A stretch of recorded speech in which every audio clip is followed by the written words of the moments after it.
అన్నిటిలో నేను ఎవరి వైపు చూస్తున్నాను అన్నాడు? దేవుని వైపు చూస్తూ ఉన్నాను. దేవుని వైపు చూస్తూ ఉన్నాను. కాబట్టి ప్రియ దేవుని బిడ్డలారా, ఈరోజు నిన్ను సృష్టించిన దేవుడు చెప్తున్న మాట, నీకొచ్చిన కష్టములో, నీకొచ్చిన బాధలో, నీకొచ్చిన ఇబ్బందిలో, నీకొచ్చిన వేదనలో నీవు ఎవరి వైపు చూడాలని దావీదు నేర్పిస్తూ ఉన్నాడు? దేవుని వైపు చూడమంటూ ఉన్నాడు. నీవు ఎవరి వైపు చూసినా ప్రయోజనం లేదు కదండి. నీ తల్లి వైపు నువ్వు చూసినా ప్రయోజనం లేదు, నీ తండ్రి వైపు నువ్వు చూసినా ప్రయోజనం లేదు, నీ భర్త వైపు చూసినా ప్రయోజనం లేదు, భార్య వైపు చూసినా ప్రయోజనం లేదు, బంధువుల వైపు చూసినా ప్రయోజనం లేదు, స్నేహితుల వైపు చూసినా ప్రయోజనం లేదు, లోకం వైపు చూసినా ప్రయోజనం లేదు. అర్థమైంది తప్పిదా? నీవు చూడవలసిందంతా ఎవరి వైపు చూడాలంటున్నాడు? దేవుని వైపు చూడు. నా కను దృష్టి అంతా కూడా నా యొక్క దేవుని వైపే ఉన్నది.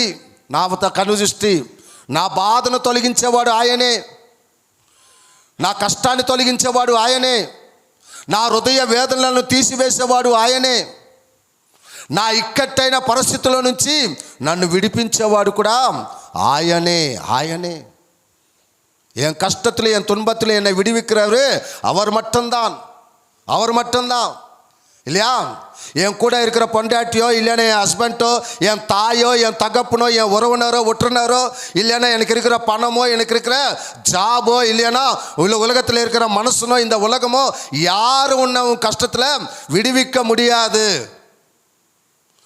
யாரும் உன்னை விடுவிக்க முடியாது. யாரும் உன்னை அதுலேருந்து மீட்க முடியாது. ఎవరు కూడా అందులోంచి నిన్ను విడిపించలేరు. ఏ బంధువునైతే నువ్వు వెతుక్కొని ఈరోజు పరిగెత్తుకొని పోతున్నావో, నీ కష్టంలో ఏ బంధువుడు వచ్చి నిన్ను ఆదుకోలేడు. ఏ తల్లినైతే నువ్వు మరి ఆదరణ కలిగిస్తుందని చెప్పేసి పరిగెత్తుకొని పోతున్నావో, ఆ తల్లి నిన్ను ఆదరించదు. ఏ తండ్రి కోసమైతే నువ్వు పరిగెత్తుతున్నావో, ఆ తండ్రి నీ కష్టంలో నిన్ను ఆదుకాడు. ఏ బంధువుడి కోసమైతే నువ్వు పరిగెత్తున్నావో, ఏ స్నేహితుడి కోసమైతే పరిగెత్తున్నావో, ఏ లోకము కోసమైతే పరిగెత్తున్నావో, నీ కష్టములో, నీ బాధలో, ఇబ్బందిలో అది నిన్ను విడిపించదు, అది నిన్ను కాపాడదు. దేవుని వాక్యం అదే చెప్తుంది. దావీదుకి తల్లి ఉన్నది, తండ్రి ఉన్నది, అన్నదమ్ములు ఉన్నారు, బంధువర్గం ఉన్నది, అన్నీ ఉన్నాయి. தாவீதுக்கு தாய் இருக்குது, தகப்பன் இருக்கிறாரு, சொந்தக்காரர் இருக்கிறாங்க, அண்ணன் தம்பி இருக்கிறாங்க, எல்லாமே இருக்கிறாங்க, எல்லாரும் இருக்கிறாங்க. ஆனாலும் நான் தனிமையானவன், ఆనాலும் நான் తనిమియానవన్. అయినను నేను ఒక ఏకాకిని, నేను ఒంటరివాడిని. ఇదే నిజము, ఇదే నిజము ప్రియ దేవుని బిడ్డలారా. ఈరోజు భూలోకంలో జీవిస్తున్న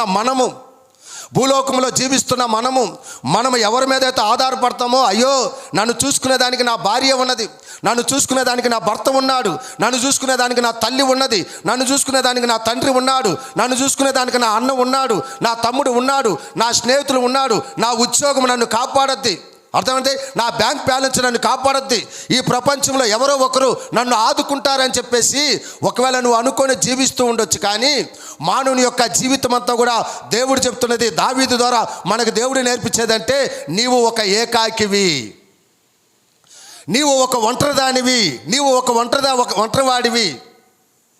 ఏ రోజుకైనా వీరు నిన్ను విడిచిపెడతారు. నీవెవరి మీదైతే ఆనుకుంటున్నావో, ఎవరినైతే నువ్వు నమ్ముకుంటున్నావో, ఎవరి మీదైతే నీవు జీవిస్తున్నావో, వారందరూ కూడా ఒకరోజు నిన్ను వదిలేస్తారు. யாரை நம்பி இந்த உலகத்தில் நீ வாழ்றியோ எல்லாரும் உன்னை தனிமையாக்கிடுவாங்க, எல்லாரும் உன்னை தனிமையாக்கிடுவாங்க. எந்த பணத்தை வச்சு நீ நம்பி வாழ்றான்னு நினைக்கிறியோ அந்த பணமே உன்னை தனிமையாக்கிடும்.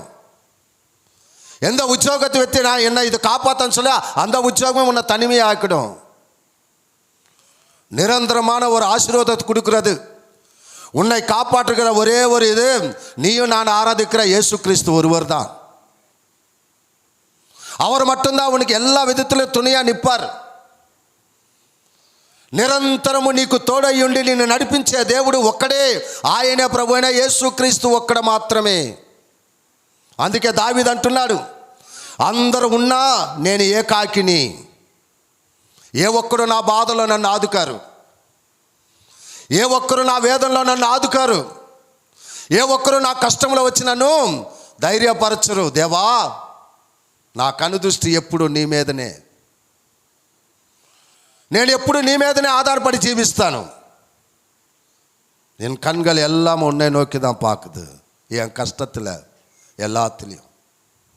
ప్రియ దేవుని బిడ్డలారా, కాబట్టి ఈరోజు మనం అందరం ఉన్నా మనం ఒక ఏకాకి అనేది మర్చిపోకూడదు. ఎప్పుడు అందరూ ఉన్నా మనం ఒక ఏకాకి, ఒంటరి వాడిమి. ఈ ఒంటరితనంలోనే దేవుడు మనకు ఉన్నాడనేది మనకి తెలియాలి. దేవుడు ఉన్నాడనేది తెలియాలి. అర్థమైందా ప్రియులారా? ఈరోజు నేను ఇక్కడ ఉన్నానంటే నేను ఒంటరిగానే ఉన్నాను. నాకు తల్లి ఉంది, తండ్రి ఉన్నారు, అన్నదమ్ములు ఉన్నారు, అప్పచెల్లెలు ఉన్నది, భార్య ఉన్నది, పిల్లలు ఉన్నారు, అందరూ ఉన్నారు. అందరూ ఉన్నా నేను ఏకాకినే. ఎవరు ఉన్నా ఎవరు ఆదుకునేదానికి లేదు. అర్థమైతే ప్రయత్నం పిల్లలు, ఒక ఏకాకి. దేవాది దేవుని వైపే మనము చూడాలి. ఆ దేవుడు మాత్రమే నిజంగా మనలను ప్రేమించి మన పట్ల ఏ స్వార్థం, ఏ యొక్క ఇది లేకుండా, ఏ లాభం ఆశించకుండా మనకి సహాయం చేసేవాడు ఆయన ఒక్కడు మాత్రమే. உண்மையா நேசிக்கிறவர் ஒருத்தர் மட்டும்தான் இந்த உலகத்தில். அவர் தான் ஆண்டவராக இயேசு கிறிஸ்து. அதுதான் ஒரு உண்மையான ஒரு అன்பు. అదే ఒక నిజమైన ప్రేమ. అర్థమైందా ప్రియమైన పిల్లరా? దేవుని యొక్క వాక్యం చెప్తా. అందుకే దావీదు అంటున్నాడు, దేవా నాకు రాజ్యం ఉన్నా, నాకు సింహాసనం ఉన్నా, నాకు బంధువులు ఉన్నా, నాకు మంత్రులు ఉన్నా, ఈ ప్రజలు ఉన్నా, ఎవరు ఉన్నా కూడా నేను ఒక ఏకాకిని. நான் சிம்மாசனத்தில் அமர்ந்தாலும், இத்தனை ஜனங்கள் எனக்கு வேலை செய்கிறவங்க இருந்தாலும், போர் சேவர்கள் இருந்தாலும், யார் இருந்தாலும் நான் தனிமையானவன். என் தனிமையில் எனக்கு துணையாக நிற்கிறது நீர் மட்டும்தான். నీవు మాత్రమే నాకు తోడుగా ఉండగలవు. కాబట్టి నాకు అన్నీ ఉన్నా, నాకు బాధ వచ్చినా, నాకు కష్టం వచ్చినా నీ వైపు తప్ప నా కనుదృష్టి ఇక నేను ఎవరి వైపు చూడను అనేది దావీదు చెప్తున్న మాట. అర్థమైందే ప్రియమైన పిల్లరా? ఈరోజు నీవు ఎవరి మీద ఆధారపడి జీవిస్తావో వారి ద్వారానే నీకు నష్టం కలుగుద్ది. ఎవరి మీదైతే నువ్వు నమ్మకంతో ఉంటావో వారి ద్వారానే నీకు దుఃఖము కలుగుద్ది.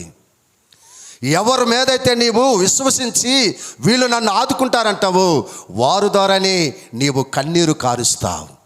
ఏ బంధువుడి మీద నువ్వు ఆధారపడతావో, ఏ తోబుట్ల మీద నువ్వు ఆధారపడతావో, ఏ భర్త మీద నువ్వు ఆధారపడతావో, ఏ భార్య మీద నువ్వు ఆధారపడతావో, ఏ తల్లి మీద నువ్వు ఆధారపడతావో, ఏ తోబుట్ల మీద నువ్వు ఆధారపడతావో వారి ద్వారానే ఒకరోజు నీవు విడిపడతావు.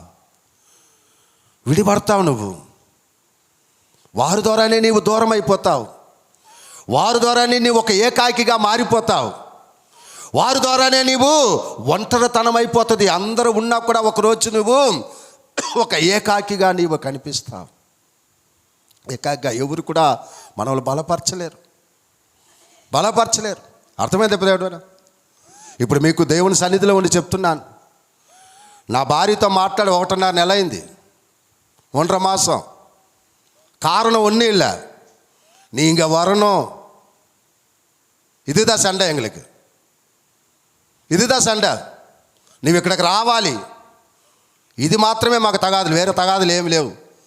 మాకేమి లేవనో లేకుంటే పిల్లలదనే ఏదనే కాదు. ఇక్కడికి రా, నేను ఇక్కడికి రాను. డిసెంబర్ మాసంలో కదా వస్తా, నువ్వేమనే చేసుకో. ఇది అర్థమైందండి? ఇప్పుడు భార్య తోడు ఉందని చెప్పి మనం అనుకుంటూ ఉన్నప్పుడు కొన్నిసార్లు భార్య ద్వారా కొన్ని బాధలు వస్తూ ఉంటాయి. కొన్ని మాటల ద్వారా మనకు బాధ వస్తుంటుంది, ఇబ్బంది వస్తూ ఉంటుంది. అర్థమైందండి? ఇట్ట సంఘానికి చెప్పలేక, అట్ట వాళ్ళకి చెప్పలేక మధ్యలో ఎలా ఉండిపోయాము? ఏకాకి. ఈ బాధ అంతా ఎవరికి చెప్పుకోవాలి? దేవుడికి చెప్పుకోవాలి. ఆయనకు మాత్రమే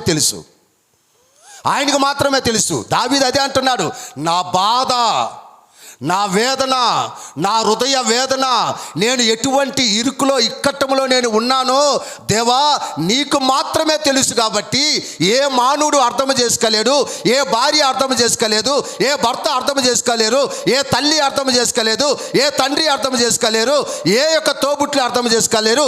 నీవు మాత్రమే అర్థం చేసుకోగలవు. కాబట్టి నీవు మాత్రమే నన్ను విడిపించు, నీవు మాత్రమే నన్ను విడిపించు. నా హృదయ వేదన ఎవరికి చెప్పుకున్నా ప్రయోజనం లేదు. దావీదు నేర్పిస్తున్న మాట ఇది, దావీదు నేర్పిస్తున్న ప్రార్థన ఇది. కాబట్టి ఈరోజు ప్రతి మానవుడికి దేవాది దేవుడు చెప్తున్న ఒక మాట, ఆయన మీద ఆనుకొని జీవించే వారికి దేవుడు ఎప్పుడు తోడై ఉంటాడు. అర్థమైందండి?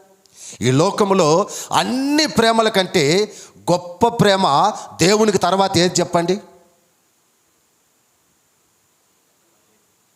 இல்லையா? இந்த உலகத்தில் கர்த்தரோட அன்புக்கு அடுத்தது எந்த அன்பு பெருசு? అమ్మవాడ అన్బు, అమ్మవాడ అన్బు కదండి. తల్లి ప్రేమ గొప్పది కదా. దేవునికి తర్వాత మనల్ని ఎక్కువగా ప్రేమించేది తల్లి ప్రేమ కదా. చదవండి యెషయా గ్రంథము 49:15 చదవండి. యేసయ్య 49వ అధికారం 15వ వచనం చదవండి. ఇంకా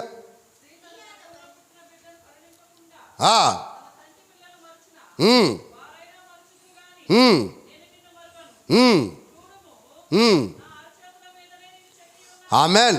తమిళ్ படிங்க.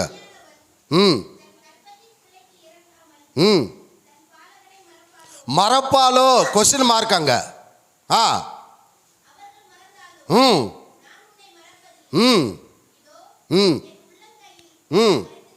ఆమెన్. ఇక్కడ ఒక క్వశ్చన్ మార్క్. యేసు ప్రభు ఒక క్వశ్చన్ వేస్తున్నాడు. తల్లి అయిన స్త్రీ గర్భమందు పుట్టిన బిడ్డని మరచునా? ఏమంటున్నాడు? మరచునా అంటే ఒక ప్రశ్న. మరచునా అంటే మనం ఏం చెప్పాలి? జవాబు మరవదు అని చెప్పాలి. మరచునా అంటే మరవదు కదండి. క్వశ్చన్ మార్క్ వేశాడు అక్కడ దేవుడు, అంతే. మర్చిపోనా అని అని చెప్పేసి. కాబట్టి దేవుని వాక్కులో మనం చూసినప్పుడు కదా, తల్లి యొక్క ప్రేమ ఎటువంటిదంటే తన యొక్క రక్తము ఇచ్చి కదండి, రక్తము సిందించి రక్తాన్ని త్యాగం చేసి ఆ రక్తమే పాలుగా మార్చి ఆ యొక్క బిడ్డను ఏం చేస్తుంది? పెంచుతూ ఉన్నది కదండి.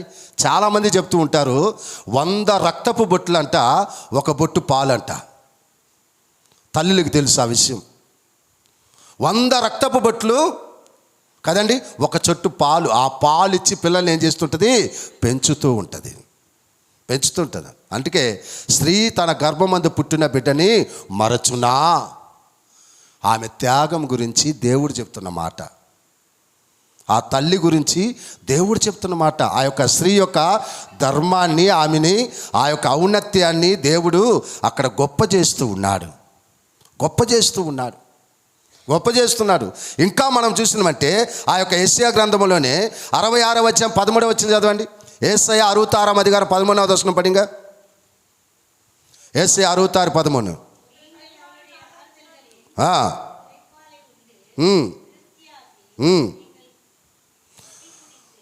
పోదాం తెలుగులో. ఒకన తల్లి వానిని మరచునట్లు నేను మిమ్మలను. ఆమెన్ కదండి. ఒకన తల్లి వారిని ఆదరించినట్లు నేను నిన్నేం చేస్తానంటున్నాడు? ఆదరించదను అన్నాడు. అక్కడేమన్నాడు? నేను నిన్ను ఆదరిస్తాను అని చెప్పలా. ముందేమన్నాడు? ஒரு தாய் உன்னை தேற்றுவது போல் நான் உன்னை தேற்றுவேன். இல்லையா? ஒரு తాయి దా మిన్న వచ్చారు. తల్లిని ఏం చేశాడు? అక్కడ ముందు పెట్టాడు. ఒకన తల్లి వారిని ఆదరించినట్లు నేను నిన్ను ఆదరిస్తాను అంటే అప్పుడు ఒక తల్లికి ఎంత గొప్ప గౌరవాన్ని దేవుడు తీసుకొస్తున్నాడు చూడండి. ఎంత గొప్ప గౌరవాన్ని దేవుడు తీసుకొస్తుందా. అక్కడ ఏమంటున్నాడు?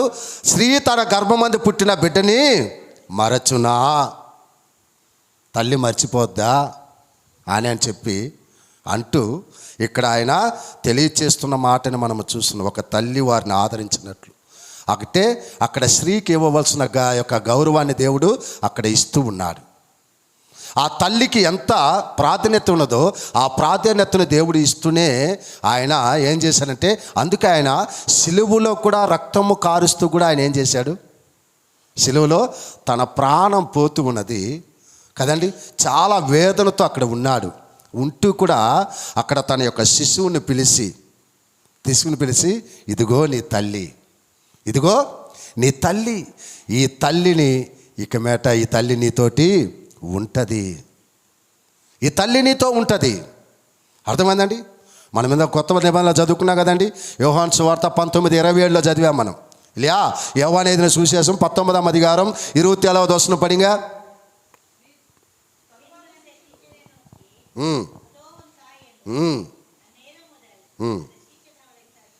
ఆమెన్ కదా. ఏమన్నాడంటే అక్కడ కూడా చూడండి, తన ప్రాణము సిలువలో త్యాగము చేసేటప్పుడు, రక్తము కార్చేటప్పుడు కూడా ఆ యొక్క తల్లి బాధ్యతని ఆయన నెరవేరుస్తూ ఉన్నాడు. అందుకే ఆయన ఏమన్నాడు, స్త్రీ తన గర్భమందు పుట్టిన బిడ్డను మరచునా అని చెప్పి అక్కడ క్వశ్చన్ మార్క్ వేశాడు. అంటే తల్లిని అక్కడ ఏం చేస్తున్నాడు, ఒక స్థానానికి తీసుకొచ్చి పెట్టాడు. ఎందుకు ఇవన్నీ నేను చెప్పానంటే, ఈరోజు దేవుని తర్వాత ఎక్కువగా ప్రేమించేది ఎవరు? తల్లి కదా. ఈ తల్లి కూడా ఒకరోజు మనల్ని వదిలిపెట్టద్ది అనేదానికి బైబిల్లో దేవుడు క్లియర్గా రాసి పెట్టాడు. మరచునా అంటే మనం ఏమి చేస్తున్నాము, క్వశ్చన్ మార్కు ప్రశ్న. మరచునా అంటే మనం ఏమంటున్నాం, జవాబు మరిచిపోదు అంటున్నాం. మరిచిపోదు అని చెప్పాం. కానీ ఆ తల్లి కూడా మరిచిపోయేదానికి ఛాన్సెస్ చాలా ఉన్నాయి అనేదానికి బైబిల్లో క్లియర్గా రాసి పెట్టారు. అర్థమైంది ఎప్పుడైనా? ఎలా మర్చిపోతుంది, ఏ టైంలో మర్చిపోతుంది. ఏ బిడ్డ అయితే ఆ తల్లి మీద ఆనుకొని జీవిస్తుందో, ఈ తల్లి నాకు ఆదరణ ఇస్తుంది, ఈ తల్లి నన్ను కాపాడుద్ది, ఈ తల్లి నన్ను బలపరుస్తుంది, ఈ తల్లి నన్ను పెద్ద చేస్తుంది, ఈ తల్లి నన్ను పోషిస్తుంది, ఈ తల్లి నాకు ఆహారం ఇస్తుంది, ఈ తల్లి నాకు అన్ని చూసుకుంటుంది అని ఏ తల్లి మీద అయితే బిడ్డ ఆధారపడుతూ ఉన్నాడో, எந்த தாய் மேலே இந்த தாய் எனக்கு பால் கொடுத்து என்னை சாப்பாடு கொடுத்து என்னை உருவாக்கி ஒரு பெரிய மனுஷனை ஆக்கிடும், எல்லா விதத்திலும் எனக்கு துணையாக என் தாய் நிற்கும், என் தாய் என் பசியை தீர்க்கும்னு சொல்லிட்டு எந்த தாய் மேலே பிள்ளை நம்பிக்கையாக இருக்கிறானோ இல்லையா, அந்த தாய் என்ன பண்ணுறதுன்னு బైబిల్ వచనం சொல்லுது. ఈ తల్లి ఏమి చేసింది, ఈ తల్లి ఏమి చేస్తుంది కూడా అనేది బైబిల్లో 2 రాజాకల్ 6ఆం అధికారం 28వ వచనం పడింగ. 2 రాజులు 6వ అధ్యాయము 28వ వచనాన్ని చదవండి. 2 రాజాకల్ 6ఆం అధికారం 28వ వచనం.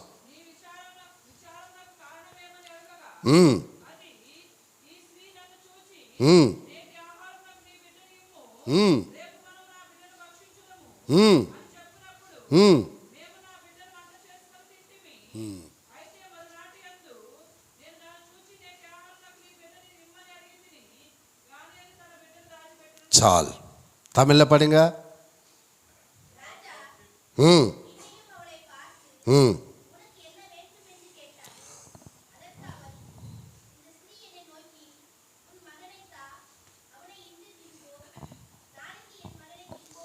పోదాం. బెన్హాదదు అని ఆయన రాజు అక్కడ షోమ్రోను ప్రాంతము, ఆ యొక్క షోమ్రోను ప్రాంతంలో ఆ యొక్క లోపల ఉన్నవారు బయటకు వచ్చేదానికి లేదు, బయట ఉన్నవారు లోపలికి పోయేదానికి లేదు. ఒక చట్టాన్ని తీసుకొని వచ్చి అక్కడ పెట్టేశాడు. పెట్టేసి చేసినప్పుడు ఆ యొక్క షోమ్రోను ప్రాంతం అంతా కూడా భయంకరమైన కరువు వచ్చేసింది. ఆ షోమ్రోను ప్రాంతం అంతా కూడా ఏమొచ్చింది? భయంకరమైన కరువు వచ్చింది.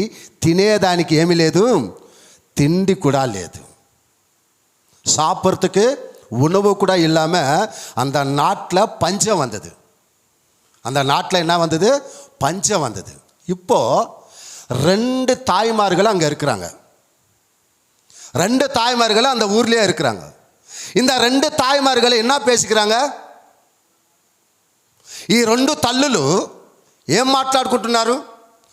ఇప్పుడు మనము మన ఆకలి తీరాలంటే, ఈ కష్టంలో, ఈ కరువు కాలంలో మన కడుపు నిండాలి అంటే, మనము ప్రాణముతో ఉండాలి అంటే, ఏం చేద్దామన్నారు? ఈ పిల్లలు ఎవరు బయట నుంచి వచ్చిండ్రా? ఎవరండి వీళ్ళు? కన్న పిల్లలు. పెద్ద తాయి இல்லையா? அந்த அம்மாவுக்கு தான் பிறந்தது அந்த புள்ள. இப்போ இந்த தாய் என்ன பண்ணுது?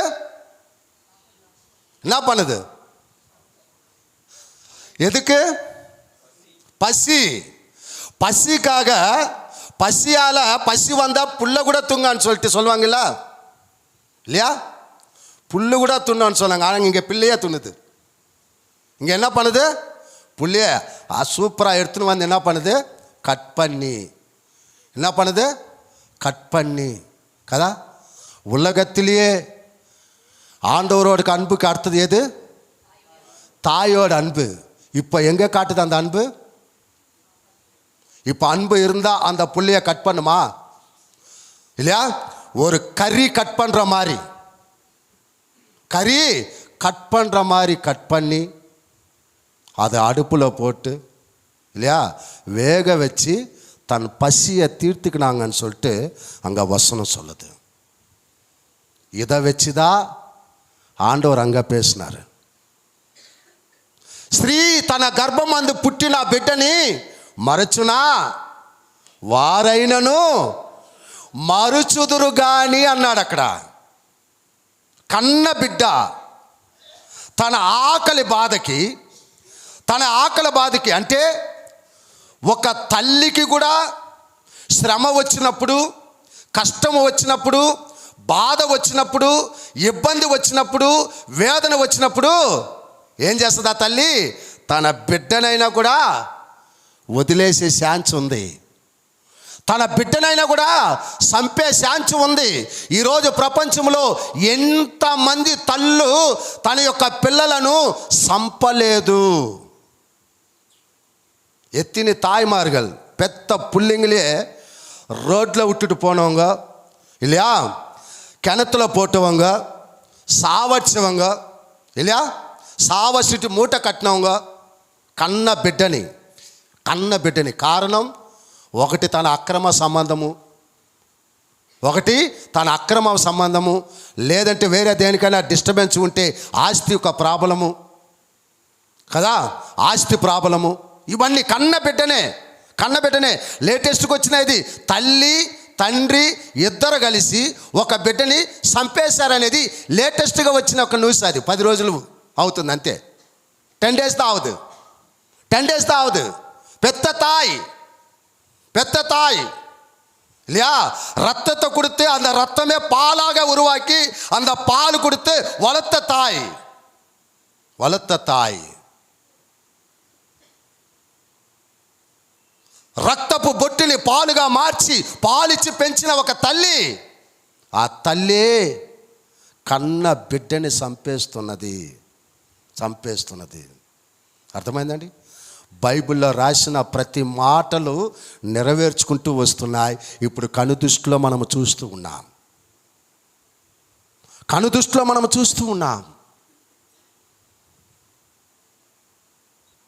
దేవుని ప్రేమకు తర్వాత ఏ ప్రేమ గొప్పదన్నాం? మరి ఈ ప్రేమలో ఏముంది?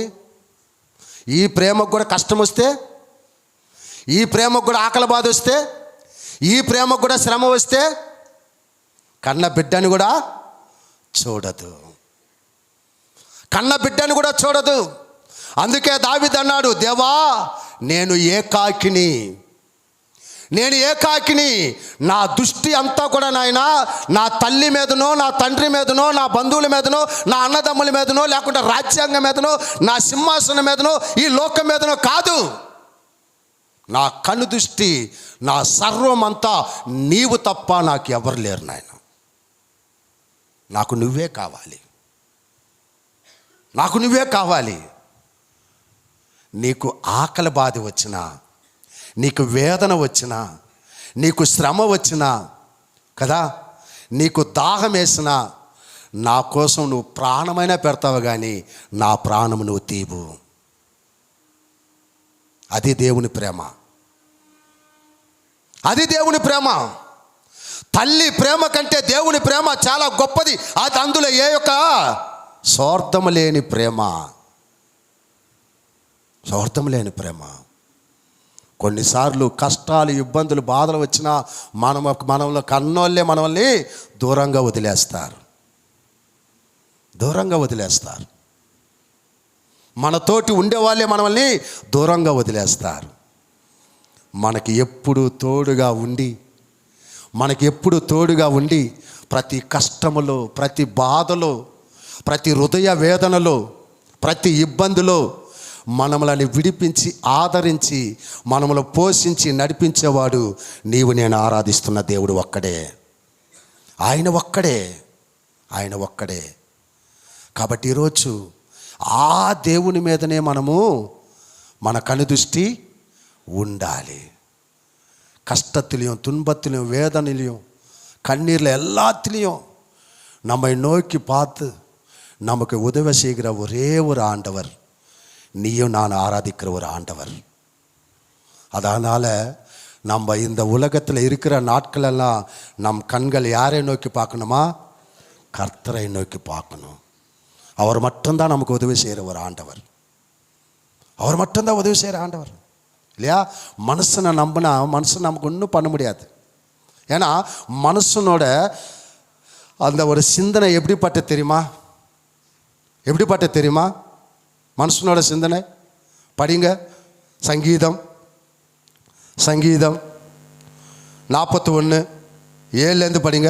కీర్తనలు 41:7 నుంచి చదవండి. మానవుని యొక్క స్వభావం, ఈ లోకంలో నీవు ఏ మనుషుని నమ్ముకుంటావో, ఎవరి మీద నువ్వు ఆధారపడతావో వాళ్ళు ఎలాంటి వారు అనేది బైబిల్ చెప్తుంది. నా మీద గుసగుసలాడేవారు ఉన్నారు, కీడు చేయని ఆలోచించుచున్నారు.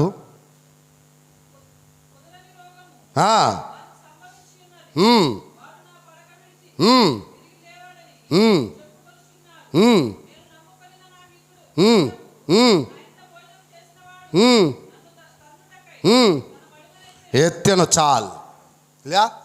7-9 வரையும் படிங்க.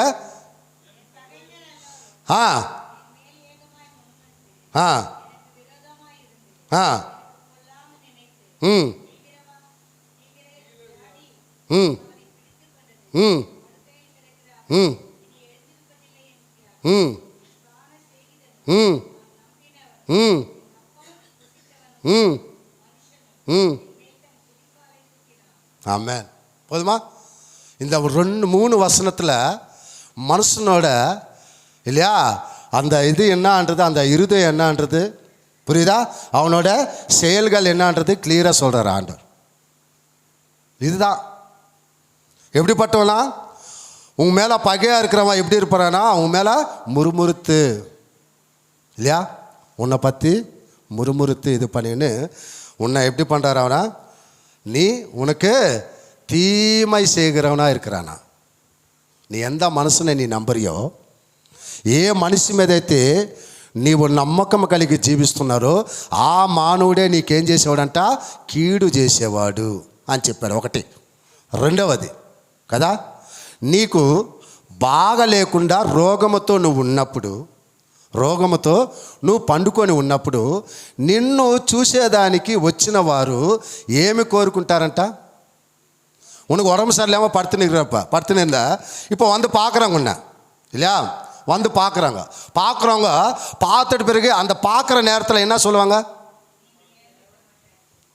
நீ ஏந்துக்க மாட்டேன்னு சொல்லிட்டு வாங்களா? அங்கே சொல்லுவாங்களா? அங்கே சொல்லுவாங்களா? அங்கே சொல்லுவாங்களா? ஐயோ என்னம்மா கிருஷ்ணவேணி அம்மா படுத்துன்னு இருக்கிறியா? ஐயோ பாவம், ஐயோ பாவம். கொஞ்சம் அப்படி வெளியே போயிட்டு அந்த கிருஷ்ணவேணி நமக்கு அப்படி தான் வேணும், அது உன்ன அந்த படிக்கல அப்படியே படுத்துக்கிட்டு போயிடணும் சொல்லுவாங்களா இல்லையா? சொல்கிறாங்களா இல்லையா? என்ன அப்பனானந்தையா? இதுதான் மனுஷனோட இதுதான் உள்ள ஒரு குத்து மேலே ஒரு குத்து. இது உள்ள ஒரு மாதிரியா இருப்பான், வெளியில ஒரு மாதிரியா இருப்பான். நான் சொல்ல, பைபிள் சொல்லுது. నేను చెప్పినానా? நானா எழுதின பைபிள்? ஆண்டவர் தானே எழுதினாரு இல்லையா? பின்ன ஆண்டவர் எழுதினா நீங்கள் என்ன எதுக்கு நினைக்கிறீங்க? இது யாரோ குத்துற மாதிரி இருக்குதானே இல்லையா? உக்காந்துருக்கு நீங்கள் நினைக்கிறீங்க. ஆண்டவர் சொல்கிறாரு எனக்கு. சில பேர் அப்படி தானே నిனைக்கிறீங்களா? ఎవరో కూర్చున్న వాళ్ళు అనుకుంటుండ్రంట ఇది నా కోసమే చెప్తున్నాడు అని చెప్పి. ఖచ్చితంగా నీ కోసమే చెప్తుండు, బుద్ధి మార్చుకోమని. ఖచ్చితంగా నీ కోసమే మాట్లాడతాడు దేవుడు. మన దేవుడు ఎవడు? ஆண்டவர் எப்படி பட்டவர்? பேசுகிறவரா இல்லையா? அவர் பேசுகிறவர் தானே. பின்ன பேசின மனம் மாறு. உங்கள்கிட்ட தானே பேசுகிறாரு, உங்கள்கிட்ட தானே பேசுகிறாரு. அப்புறம் கீழே என்ன சொன்னார் 9வது வசனத்தில்? నేను నమ్ముకున్నా. யாரு? என் உயிர் நண்பன், என் உயிர் நண்பன், என் தாய் கருவில் உருவாகத்துக்கு முன்ன என்னை நேசித்த ஆண்டவரோட அன்போட பெரிதானது என் உயிர் நண்பன், నా ప్రాణ స్నేహితుడు కదా, నా ప్రాణ స్నేహితుడు, నా ప్రాణ స్నేహితుడు. ఈ స్నేహితుడు ఎటువంటి వాడంట? ఈ స్నేహితుడు ఎటువంటి వాడు? నిన్ను తన్నేవాడంట. నేను చెప్పలా, బైబిల్ చెప్తుంది. నీ ఇంటనే ఉండి నీకు భోజనం పెట్టేవాడంటే నీ ఇంట్లో ఉండేవాడే. ఎవరు? నీ ఇంట్లో ఉండి భోజనం చేసిన వాడే నిన్ను మడిమి మీద తంతుడంటే నీ ఇంట్లో ఉన్న పిల్లలే. ఎవరు వాళ్ళు? నీ ఇంట్లో ఉన్న పిల్లలే. నువ్వు ఎవరినైతే భోజనం పెట్టి సాగుతున్నావో వాళ్ళే తనతరంట. ఇది మానవుని యొక్క స్వభావం. నీ తల్లిని, నీ యొక్క కుమారునో నీ కుమార్తెనో చాలా ప్రేమగా గారాభంగా ఏమిది కాకుండా పెంచినవు అనుకో, వాళ్ళకి ఏమి బెత్తం కూడా వాడకుండా అయ్యో என் செல்லம், ஐயோ என் செல்லம், என் செல்லம் பொத்து பொத்து பொத்து பொத்து வலிக்கிறியா, அவன் பொத்து பொத்துன்னு போடுவான். எப்படி? பொத்து பொத்துன்னு அப்புறம் உன்னை போடுவான்.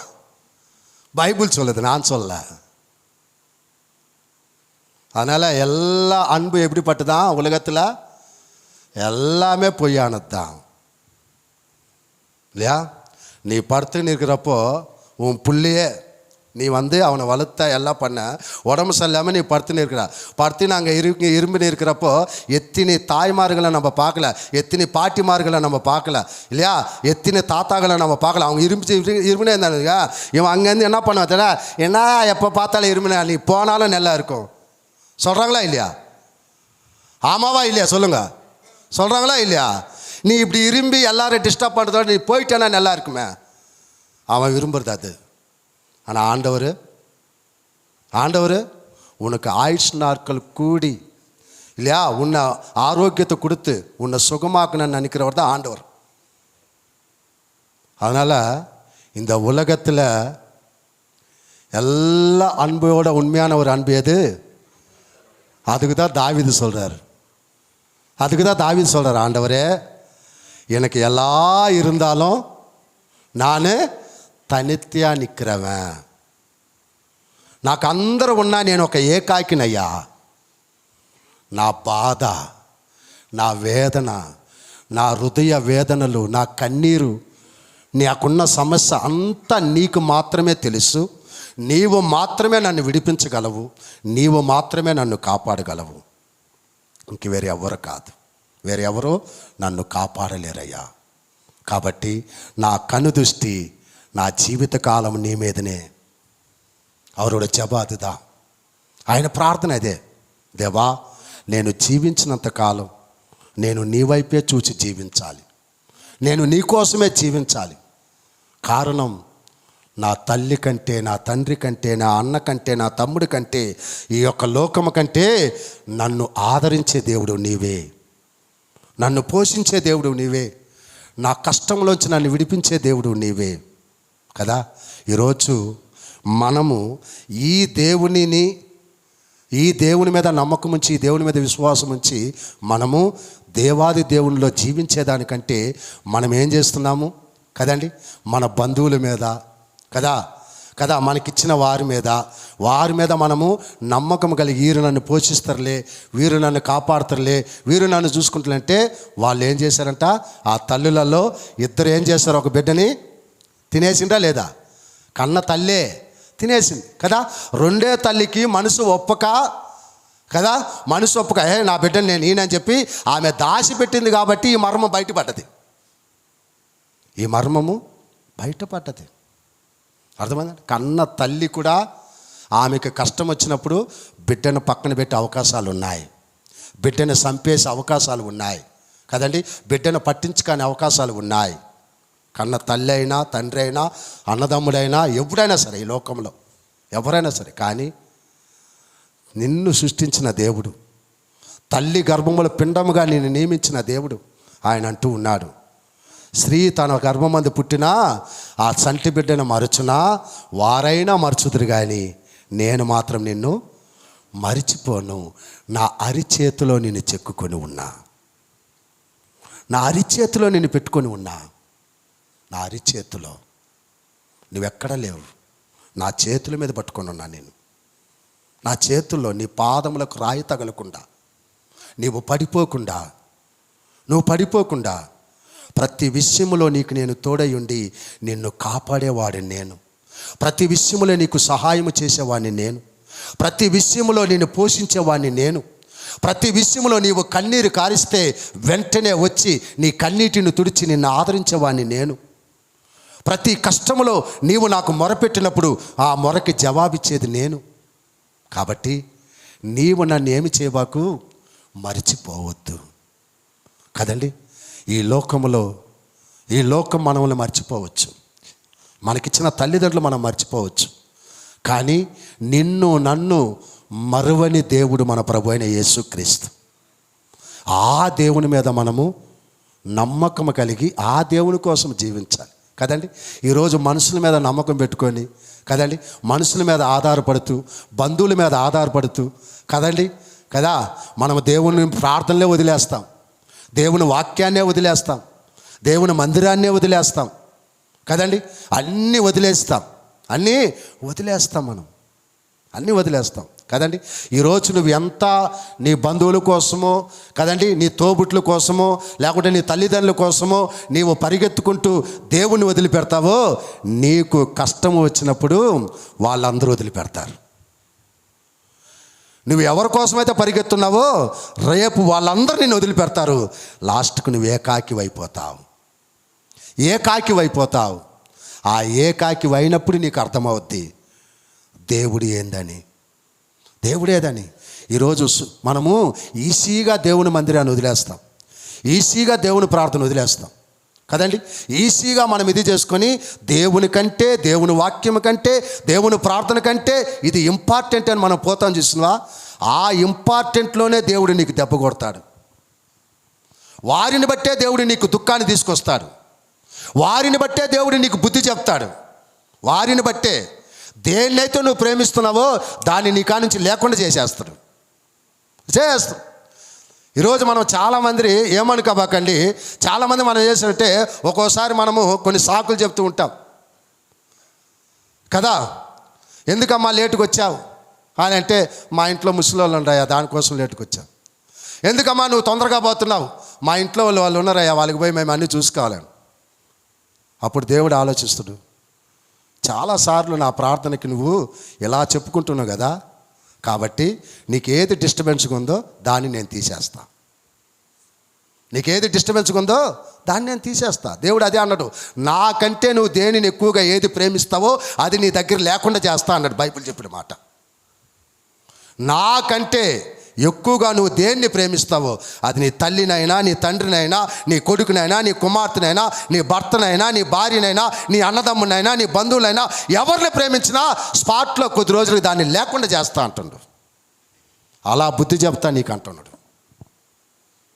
కాబట్టి మన కోసం ప్రాణం పెట్టిన దేవుడు, మన కష్టంలోంచి మనల్ని కాపాడే దేవుడు, మనము కన్నీరు కారిస్తే మన కన్నీటిని తుడిచే దేవుడు, ప్రతి విషయంలో నీ తల్లి లేకపోయినా, నీ తండ్రి లేకపోయినా వాళ్ళకంటే ఎక్కువగా నిన్ను ప్రేమించి నిన్ను పోషించే దేవుడు, నీ కోసం అన్ని త్యాగాలు చేసిన దేవుడు, ఆ దేవునికి నీవు మొదటి స్థానం ఇచ్చి ఆ దేవుని కోసం నువ్వు జీవిస్తే, ఆ దేవుని కోసం నువ్వు జీవిస్తే, ఆ దేవుని వైపు నీ కనుదృష్టి ఉంచితే ఈ భూలోకంలో నీవు ఎవ్వరు లేకుండా ఒక ఏకాకిగా ఉన్నా ధైర్యంగా నువ్వు ఉండగలవు.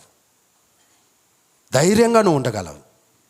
కారణం సదా నీకు తోడై ఉండేది ఆ దేవుడు ఒక్కడే. సదా నీకు తోడై ఉండేది ఆ దేవుడు ఒక్కడే. ఆ దేవుడు మాత్రమే నిన్ను సంతోషపెట్టగలడు. ఆ దేవుడు మాత్రమే నీకు సమాధానం ఇవ్వగలడు. ఆ దేవుడు మాత్రమే నీకు నెమ్మది ఇవ్వగలడు. ఆ దేవుడు మాత్రమే అన్ని విధాలుగా నిన్ను ఆశీర్వదించే దేవుడు. ప్రతి నిమిషము నీకు తోడై ఉండే దేవుడు ఆయన. నువ్వు ఎక్కడ ఉన్నా నీకు తోడుగా ఉంటాడు. ఏ టైంలో నువ్వు పిలిచినా ఆయన నీకు జవాబిచ్చే దేవుడు. ఏ టైంలో నువ్వు పిలిచినా ఏ బంధువుడు నీకు తోడు రాడు, ఏ తల్లిదండ్రులు నీకు రారు. అర్థమైందండి? చూపించాను కదా మీకు. ఆ తల్లి తనకే కష్టం వస్తే బిడ్డని కూడా చూడకుండా కట్ చేసింది. ఆమె కట్ చేసింది తన ఆకలి తీర్చుకునే దానికోసం. ఆకలి, ఒక్క పూట కడుపు కట్టుక లేకుండా ఆమె ఏం చేసింది? కట్ చేసింది బిడ్డనే. బైబిల్లో చూస్తాం. కాబట్టి అన్ని ప్రేమల కంటే మిన్నయైన ప్రేమ దేవుని ప్రేమ. శాశ్వతంగా మనకు తోడుగా ఉండి మనల్ని కాపాడే ప్రేమ దేవుని ప్రేమ. భూలోకంలో ఉన్నంత వరకు మనల్ని పోషించే ప్రేమ దేవుని ప్రేమ. దేవుని ప్రేమ.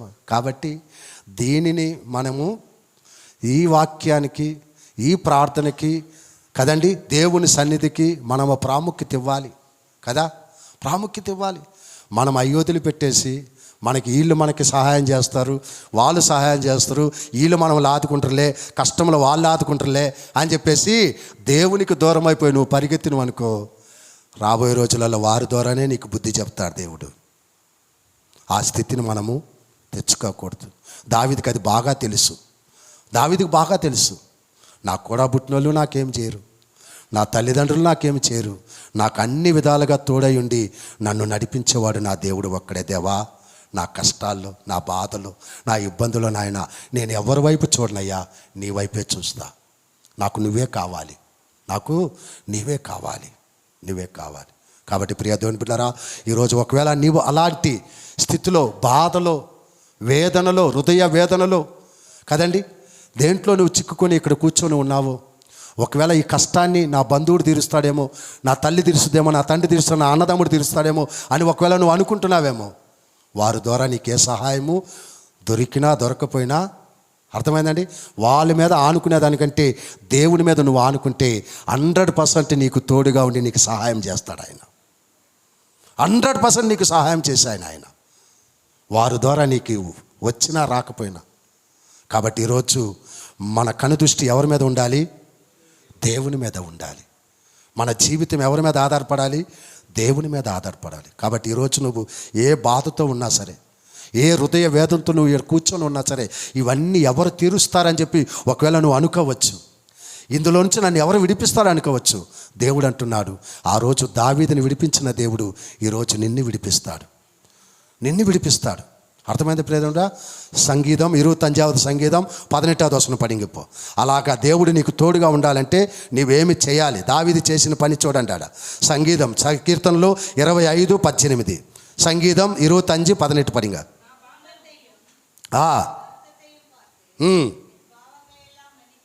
ఆమేన్.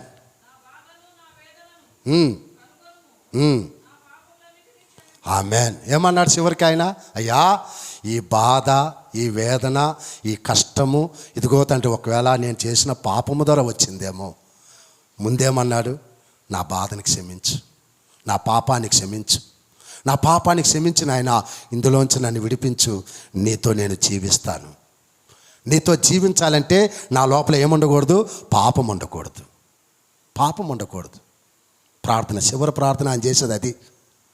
ఇవన్నీ పోవాలంటే నేనేం చేయాలా? దేవునికి ఇష్టం లేని దాన్ని ఒప్పుకోవాలి. ఈరోజు ఏది దేవునికి ఇష్టం లేదో అది నువ్వు ఒప్పుకుంటే, ఈరోజు నీ బాధ ఏది ఉన్నా, నీ హృదయ వేదన ఏది ఉన్నా, నీ కష్టం ఏది ఉన్నా, నీ ఇబ్బంది ఏది ఉన్నా అన్నిటిని దేవుడు తీసివేస్తాడు. అన్నిటిని దేవుడు తీసివేస్తాడు. ఎప్పుడు? ఒప్పుకుంటే. దావీదు ఏం చేశాడు? ఒప్పుకున్నాడు. ఒప్పుకున్నాడు. ప్రభు దగ్గర ప్రార్థన చేసుకుందామా? మనం కూడా ఒప్పుకుందాం. ఒప్పుకో. దేవుని కంటే ఎక్కువగా నేనయ్యా నా బంధువులనే ప్రేమిస్తున్నా, దేవుని కంటే ఎక్కువగా నా భర్తనే ప్రేమిస్తున్నా, దేవుని కంటే ఎక్కువ నా భార్యనే ప్రేమిస్తున్నా, దేవుని కంటే నా బిడ్డలనే ప్రేమిస్తున్నా, నా డబ్బునే ప్రేమిస్తున్నానయ్యా, అయ్యా నా ఉద్యోగాన్ని ప్రేమిస్తున్నానయ్యా, నీకు దూరంగా ఉంటున్నా అని ఒకవేళ నీవు అలాంటి స్థితిలో ఉంటే ఇప్పుడు దేవుని దగ్గర క్షమాపణ కోరు. ప్రభు దగ్గర క్షమాపణ కోరు. నీ హృదయ వేదన ఏది ఉన్నా దేవుడు తీరుస్తాడు. ఏ తల్లి తీర్చలేనిది, ఏ తండ్రి తీర్చలేనిది, ఏ బంధువుడు తీర్చలేనిది దేవుడు తీరుస్తాడు. ప్రభుకు సమర్పించుకో.